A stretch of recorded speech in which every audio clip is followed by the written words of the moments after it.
3월 마지막 주 그룹 큐티 나눔입니다. 제목은 주님이 떠난 자리에입니다. 우리 첫 번부터 하나씩 살펴보도록 하겠습니다. 1번, 예수님은 제자들이 실족하지 않기를 바라십니다. 우리 첫 번째 질문입니다.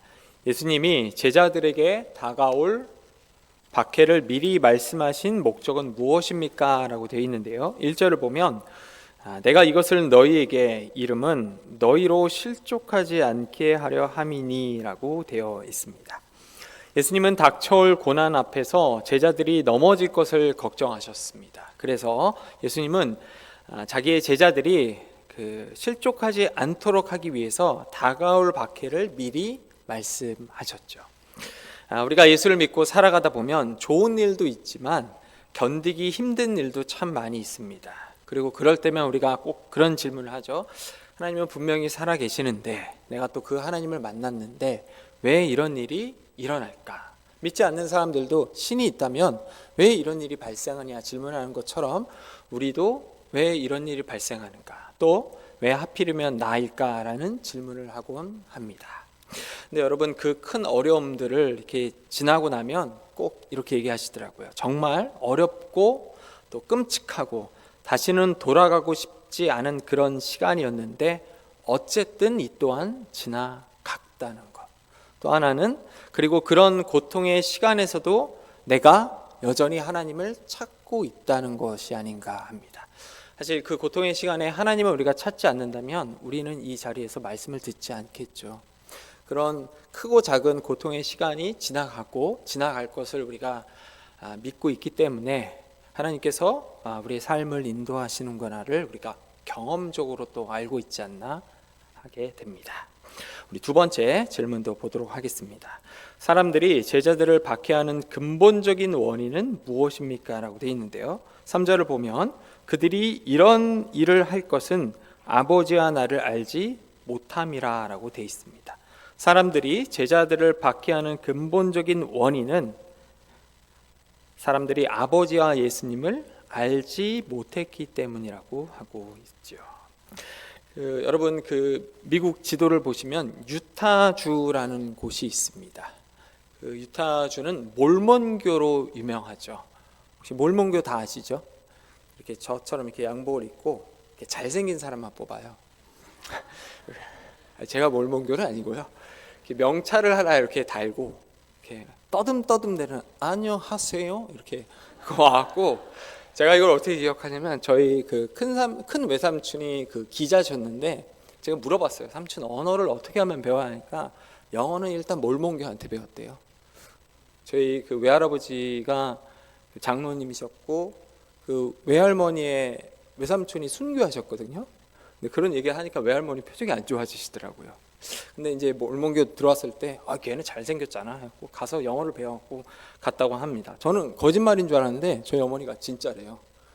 좀 쓸모가 있네 이렇게 생각했는데, 몰몬교는 제가 알기로는 19세기 후반까지만 하더라도요 그 유타주 전체를 잡고 있습니다. 미국은 주 하나가 우리나라만 한데 유타주의 몰몬교 교리가, 그러니까 몰몬교 교리가 유타주 전체를 잡고 있는 거죠. 정치, 경제, 문화를 딱 잡고 있기 때문에 그 당시에 유타주에서 몰몬교를 믿지 않으면 추방을 당합니다. 근데 여러분, 19세기면 아주 옛날이잖아요. 그 옛날에 그 주에서 추방을 당하면 거의 죽는 거죠. 그리고 21세기인 지금도 그 몰몬교가 어느 정도 영향력을 펼치고 있습니다. 우리가 생각하는 미국은 지금 막 트럼프 아저씨가 막 미사일 쏴대고 막 그러고 하는데 생각보다 보수적이고 굉장히 시골틱합니다. 그래서 바이블 벨트라고 있거든요. 예전에 믿는 분들이 많이 거주돼 있는 남쪽 지역 바이블 벨트. 지금은 믿는 분들이 별로 없지만 그럼에도 불구하고 옛 전통 때문에 굉장히 보수적이라고 하고요. 미국에 있는 분들 가운데 대도시에 살지 않는 분들이 하는 말 중 하나가 웬만하면 미국은 잘 안 바뀐다고. 우리나라 한 1년이면 바꿀 거 미국은 한 50년 걸린다고. 근데 생각해보면 좀 맞는 게, 저희는 항상 빠른 걸 원하시잖아요. 중국집 전화하고 나서 왜 안 오냐고, 그러면 지금 떠났다고 항상 이렇게 빨리빨리. 그래서 이제 몰몬교가 아직도 좀 어느 정도 영향력이 있다고 볼 수 있는데, 당시 그 몰몬교는 그 신정 정치라는 걸 하려고 했습니다. 그러니까 하나님이 몰몬교를 통해서 말씀하시는데 그 몰몬교의 성경을 가지고 그 유타주 전체를 장악하려고 하는 거죠. 그런데 이와 비슷한 일이 오늘 본문에 예수님 당시에도 있었습니다. 그래서 우리가 방금 읽은 이야기를 보면은 제자들이 추방을 당하잖아요.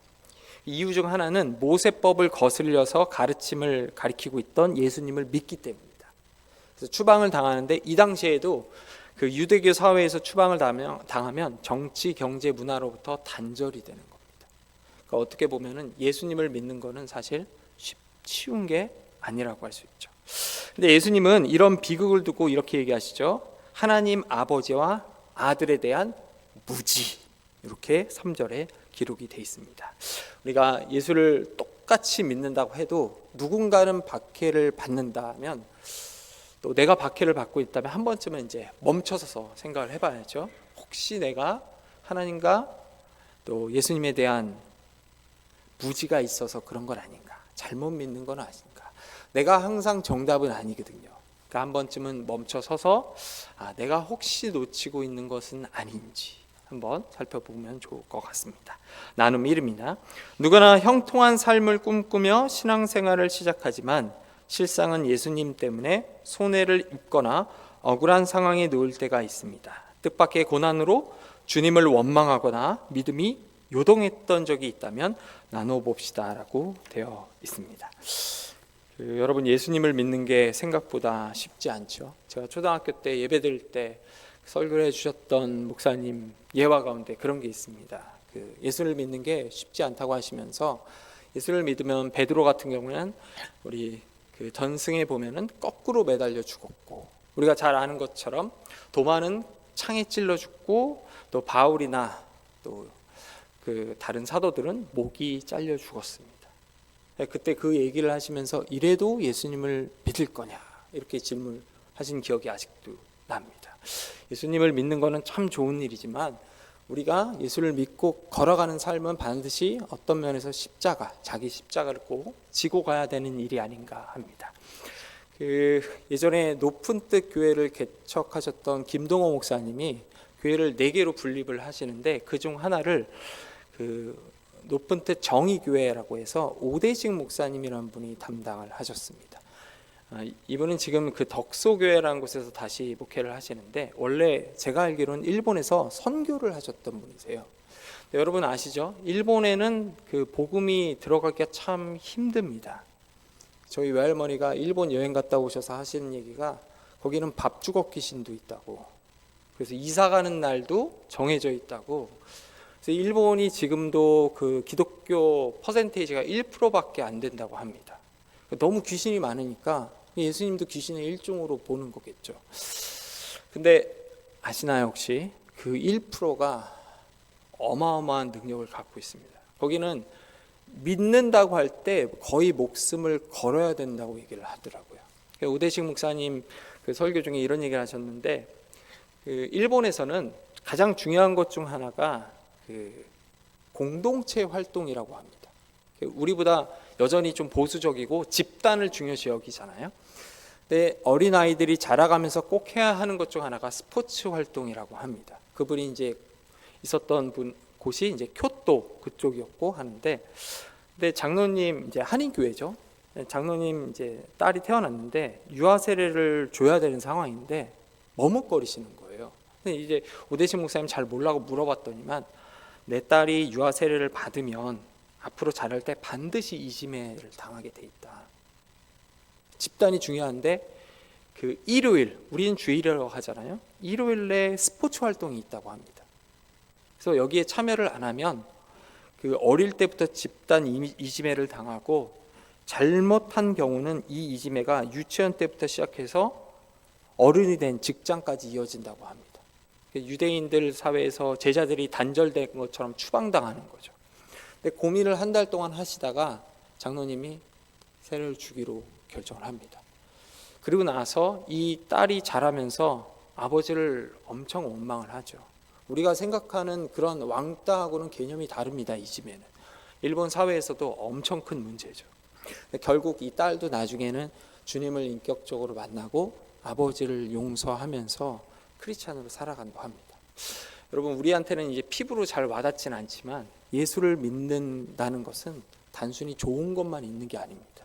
우리가 예기치 못하는, 기대하지 않았던 수많은 박해와 고통과 아픔들이 존재합니다. 그럼에도 불구하고 기억해야 될 것 중 하나, 하나님이 우리 아버지가 되시기로 결정하셨다는 것, 그리고 그 아버지께서는 실수하지 않는다는 것. 그렇기 때문에 우리가 그럼에도 불구하고 신앙을 이어갈 수 있다는 것 아닌가 합니다. 우리 두 번째 한번 보도록 하겠습니다. 성령님이 오셔서 제자들에게 할 일을 알려주십니다. 첫 번째 질문입니다. 예수님이 떠나시는 것이 제자들에게 유익한 까닭은 무엇입니까? 되어 있는데요. 우리 7절 한번 같이 읽어보겠습니다. 그러나 내가 너희에게 실상을 말하노니 내가 떠나가는 것이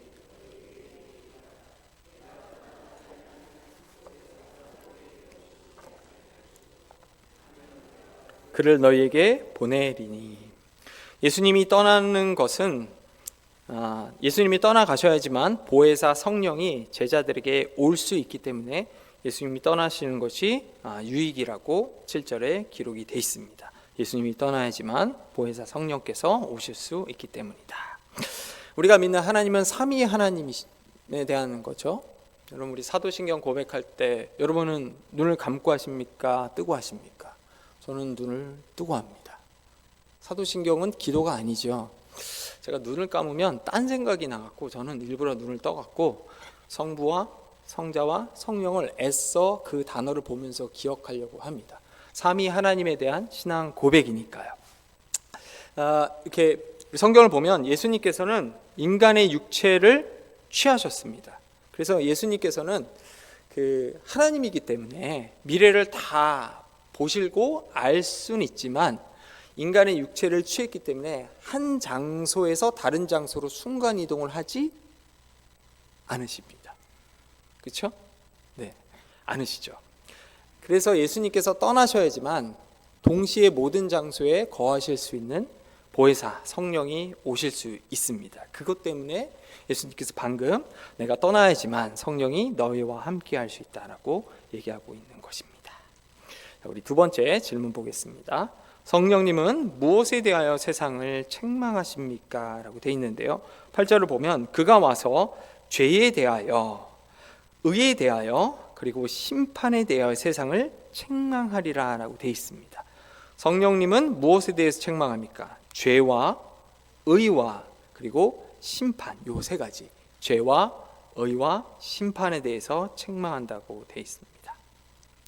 제가 일전에도 설교할 때 한번 얘기했는데 그 성경을 보면 모든 죄가 용서받을 수 있다고 얘기를 하죠. 우리 교회에서 사역을 하고 지금 다른 교회에서 사역하고 계신 목사님 중에 한 분이 계세요. 누구라고는 얘기하지 않겠습니다. 외자예요. 누구 있어요? 누구라고 얘기하지 않습니다. 그분과 이제 예전에 통화를 하는데 아마 무슨 이렇게 면접 같은 거였던 것 같아요. 이렇게 자살을 하면 어떻게 되냐. 저도 어렸을 때 자살을 하면 지옥 간다 이렇게 배웠는데, 근데 이제 우리가 공부를 하고 또 보니까 거기에 대한 꼭 지옥 간다는 얘기가 없어서 얘기를 했다가 이제 혼나셨다고 이렇게 얘기를 하시더라고요. 여러분, 그 자살을 하면 지옥 갑니까? 이 질문에 대해서 뭐라고 해야 되죠? 일단 첫 번째, 우리는 생명에 대한 권한을 판단할 수 있는 능력이 우리에게는 없습니다. 두 번째로, 여러분, 십자가가 자살이라는 죄를 용서할 수 없다면 능력이 있는 건가요? 없는 건가요? 여기에 대해서 대답을 할 수 없죠. 그렇죠? 그래서 우리는 사실 거기에 대해서 함부로 이야기하면 안 됩니다. 생명에 관해서는 우리가 함부로 이야기하면 안 돼요. 그런데 유독 성경이 딱 하나만큼은 명확하게 용서받을 수 없다라고 했는데 그것에 대해서 뭐라고 했냐면 성령 회방죄라고 이야기를 합니다. 여러분, 성령 회방죄 제가 한번 얘기를 했었는데 성령 회방죄가 뭐죠? 이때는 성령이 하시는 일을 생각해 보면 돼요. 성령은 어떤 일을 하시죠? 저만 보지 마시고요. 제가 정답을 이렇게 말씀드리겠지만 이렇게 제가 잘 얘기하나 한번 확인해 보세요. 그 성령께서 하시는 일은 예수님의 사역을 온전히 드러내는 겁니다. 그러니까 다른 게 없어요. 삼위 하나님, 보통 우리가 성부 하나님께서 계획을 하시고 성자이신 하나님께서 계획한 거를 직접 이렇게 만들어 가시고 또 성령께서는 그 만든 것에 생명을 불어넣는다. 보통 이렇게 해요. 우리로 따지면 하나님께서 우리의 삶을 작정하시고 그 작정된 삶, 시간과 공간을 뚫고 들어오신 예수님께서 십자가를 지고 가시며 그 십자가의 효력이 성령을 통해서 나타난다. 그래서 우리가 삼위 하나님을 이제 믿는데 성령 하나님께서의 주된 역할 중 하나가 예수님과 그 예수님이 하신 일을 전면으로 드러내시는 겁니다. 예수님 앞으로 가십시오. 제가 뒤에서 힘껏 도우겠습니다. 그래서 우리가 늘 예수님 그리고 예수님의 사역을 이야기하는 거죠.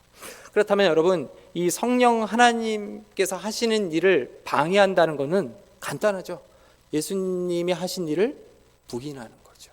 그래서 성령 회방죄는 다른 게 아니라 예수님께서 우리를 위해 죽으시고 부활하신 사건을 성령께서 증명하시는데 그걸 반대하는 것, 그게 성령 회방죄입니다. 그러니 용서받을 수 없다라고 볼 수 있습니다.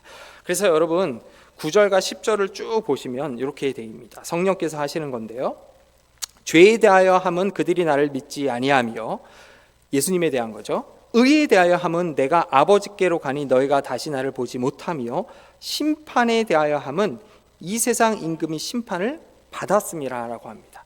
죄와 의와 심판에 대해서 지금 이야기하고 있는데 이거 전부 다 예수님에 관한 걸 이야기하는데 성령께서 역사하기 때문에 관한 것을 이야기하겠다라고 할 수 있습니다.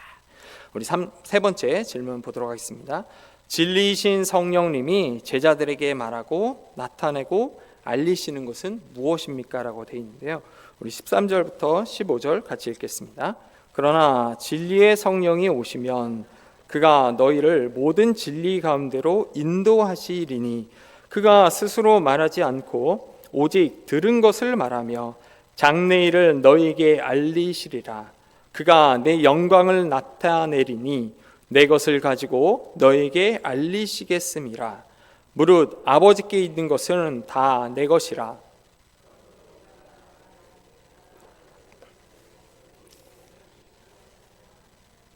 아멘. 진리이신 성령님이 제자들에게 말하고 나타내신 것은 예수님에게 들은 것을 말한다는 것, 또 예수님의 영광을 나타내며 예수님의 것으로 알리신다라고 할 수 있습니다. 앞에서 이야기한 것과 똑같죠. 성령님의 역할, 예수님이 하신 일, 예수님의 사역을 드러내시는 거라고 할 수 있습니다. 나눔 2와 3입니다. 나눔 2, 제자들에게 주님의 빈자리는 공허가 아니라 성령으로 가득 채워지는 역전의 현장이 될 것입니다. 혹시 우리 삶에도 텅 비어버린 상실의 공간이 있습니까? 성령께서 그 공간을 어떠한 은혜로 채우시길 원하는지 이야기해 봅시다. 우리 나눔 3입니다. 성령님은 세상의 그릇됨을 책망하심으로 세상을 진리로 이끄십니다. 말씀과 양심을 통해 잘못을 꾸짖는 성령님 덕분에 다시 선한 마음을 품고 바른 길로 가게 된 적이 있습니까? 라고 되어 있습니다. 성령님께서 우리를 위해서 하시는 일 중 하나가 예수님의 사역을 전면으로 드러내는 것, 이것도 있지만 방금 나눔에서 나온 것처럼, 나눔에서 우리가 대답하면 좋은 것처럼 성령께서는 우리가 잘못된 길로 갈 때 우리 안에서 탄식하신다고 합니다. 하나님께서 우리가 잘못된 선택을 할 때 우리 안에서 탄식하심으로 우리의 죽어있던 양심이 여러분 어떻게 돼요? 살아나는 거죠. 내 양심이 첫 번째 살아나자마자 하는 것 중 하나가 죄에 대한 고백이죠. 주여 나는 떠나서서 나는 죄인입니다. 베드로가 고백을 했죠. 성령께서 베드로가 예수님을 만난과 동시에 신적인 하나님을 만난 것과 똑같죠. 우리가 하나님을 만나면 우리 안에 성령이 내주하심으로 성령께서 첫 번째 건드리는 것 중 하나가 죽어있던 우리의 양심입니다. 그래서 우리가 그 양심이 살아나고 살아있지만 여전히 세상으로부터 오는 죄로부터 유혹받을 때, 그리고 그 유혹에서 못 이겨낼 때마다 우리 안에 뭔가 잘못된 게 있는데 이런 생각이 들지 않습니까? 그게 왜 그렇죠? 성령이 내주하시고 성령께서 내 안에서 탄식하심으로 야, 그 길 아니야, 제대로 가자 하기 때문이라고 할 수 있습니다. 오늘 본문은 예수님이 떠나셔야만 했던 이유와 떠나신 예수님의 빈자리를 성령님께서 어떻게 채우시고 또 어떻게 더 놀라운 삶을 허락하시는지에 대해서 이야기하고 있었습니다. 여러분, 한 주가 다시 시작되었죠. 우리 안에 내주하시는 그 성령님, 또 그분의 인도하심을 믿고 여러분 한 주 동안 승리하기를 주님의 이름으로 소망합니다.